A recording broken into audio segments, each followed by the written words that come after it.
నేను రాజేశ్వరి. మహాకుంభమేళ హిందువులకు ఎంతో పవిత్రమైంది. పుష్కర కాలానికి అంటే 12 సంవత్సరాలకు ఒకసారి మహాకుంభమేళ నిర్వహిస్తూ ఉంటారు. పరమ పవిత్ర గంగా, యమున, సరస్వతి నదుల సంగమ ప్రాంతం ఉత్తరప్రదేశ్లోని ప్రయాగ్రాజ్ వద్ద జనవరి 13వ తేదీ నుంచి మహాకుంభమేళ ప్రారంభమైంది. అప్పటి నుంచి భక్తజన జాతర సాగుతోంది. మహాకుంభకు ప్రపంచవ్యాప్తంగా కోట్లాది మంది భక్తులు, సాధువులు హాజరవుతున్నారు.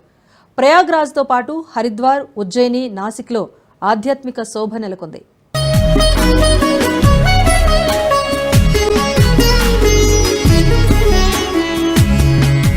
మన దేశంలో ప్రయాగ్రాజ్ పేరు చెప్పగానే చాలా మంది 3 నదుల సంగమం అంటే గంగా, యమున, కనిపించని సరస్వతీ నది సంగమమని త్రివేణి ఒడ్డు గురించి మాట్లాడతారు. అయితే కేవలం ఇదొక్కటే కాదు, అనేక ఆచారాలు, సంప్రదాయాలు ఉన్నాయి. ఇదే ప్రాంతంలో మాఘమేళ, అర్ధకుంభం, మహాకుంభమేళ శాశ్వతంగా ఇక్కడ మాత్రమే నిర్వహిస్తూ ఉంటారు. అంతేకాదు సనాతన ధర్మం, భారతీయత ఇక్కడ ఉట్టిపడేలా ఉంటుంది. అందుకే ప్రయాగకు ఇంత పేరు రావటానికి కారణమని చరిత్రకారులు, పెద్దలు చెబుతారు. ప్రయాగ్రాజ్ను ఎందుకు తీర్థరాజ్ అంటారు?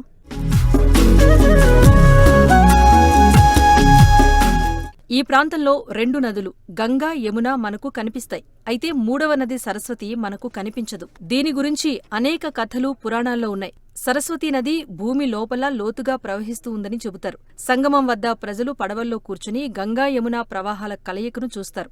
ఇక్కడి గంగాజలం స్వచ్ఛమైందిగా, తెల్లగా, యమునా నీరు నీలిరంగులో ఉంటాయి. ఈ 2 రంగులు మనకు వేర్వేరుగా చాలా స్పష్టంగా కనిపిస్తాయి.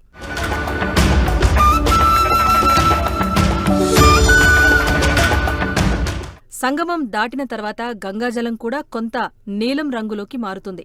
గంగానది హిమాలయాల పుత్రిక అయినందున చల్లగా ఉంటుందని చాలా మంది నమ్మకం.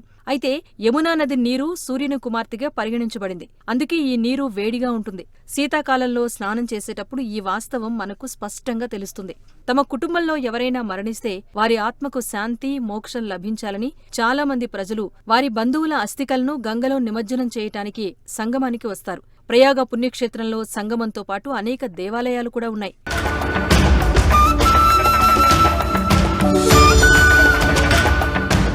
ప్రయాగ్రాజ్లోనే గంగా, యమున, సరస్వతీ నదుల సంగమం జరుగుతుంది. దీన్నే త్రివేణీ సంగమంగా పిలుస్తారు.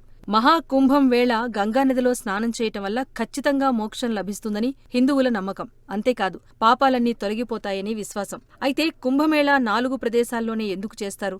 గంగా స్నానం ప్రాధాన్యత ఏంటి? గంగానదిలో స్నానం చేసే ముందు ఎలాంటి నియమాలు పాటించాలో ఈ కథనంలో తెలుసుకుందాం.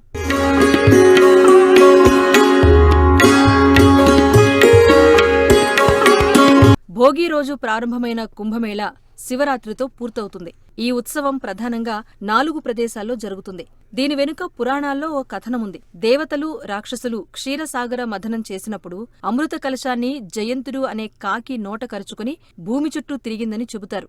ఈ జయంతుడు ఇంద్రుడి కుమారుడు. గౌతమ మహర్షి శాప ప్రభావంతో కాకిగా మారాడంట.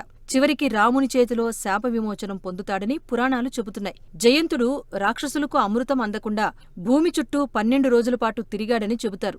మనుషులకు ఏడాది కాలం, దేవతలకు 1 రోజుతో సమానం. అంటే దక్షిణాయనం రాత్రి, ఉత్తరాయణం పగలు సమయంగా చెబుతారు. ఈ లెక్కన దేవతలకు 12 రోజులు అంటే మానవులకు 12 సంవత్సరాలని అర్థం. అందుకే 12 ఏళ్లకోసారి కుంభమేళా నిర్వహిస్తారు.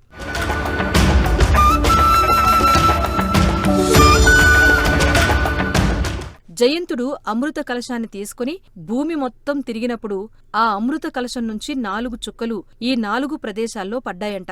అందుకే ఇవి అత్యంత పవిత్రమైన ప్రదేశాలుగా చెబుతారు పండితులు. అమృతం పడిన ఆ 4 ప్రదేశాలు ప్రయాగ్రాజ్, హరిద్వార్, ఉజ్జయిని, నాసిక్. అందుకే వీటిని వైకుంఠంతో సమానమైన ప్రదేశాలు అంటారు. గంగా, యమున నదుల సంగమ ప్రదేశంలో సరస్వతి అంతర్వాహినిగా ఉంటుంది. ఈ త్రివేణీ సంగమంలో కుంభమేళా సమయంలో రాజస్నానం ఆచరిస్తారు.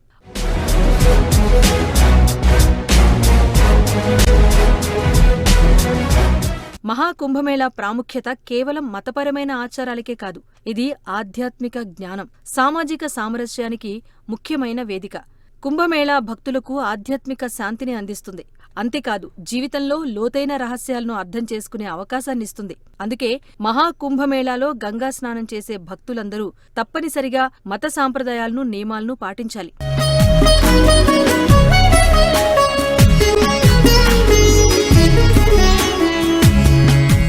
భారతదేశ చరిత్రలో కుంభమేళాకు ఎంతో ప్రాధాన్యత ఉంటుంది. ఇక ప్రయాగ్రాజ్లో నిర్వహించనున్న ఈ మహా కుంభమేళా ప్రపంచవ్యాప్తంగా ఉన్న హిందూ భక్తులకు, సాధువులకు ఒక పెద్ద ఆధ్యాత్మిక సదస్సుగా నిలుస్తుంది.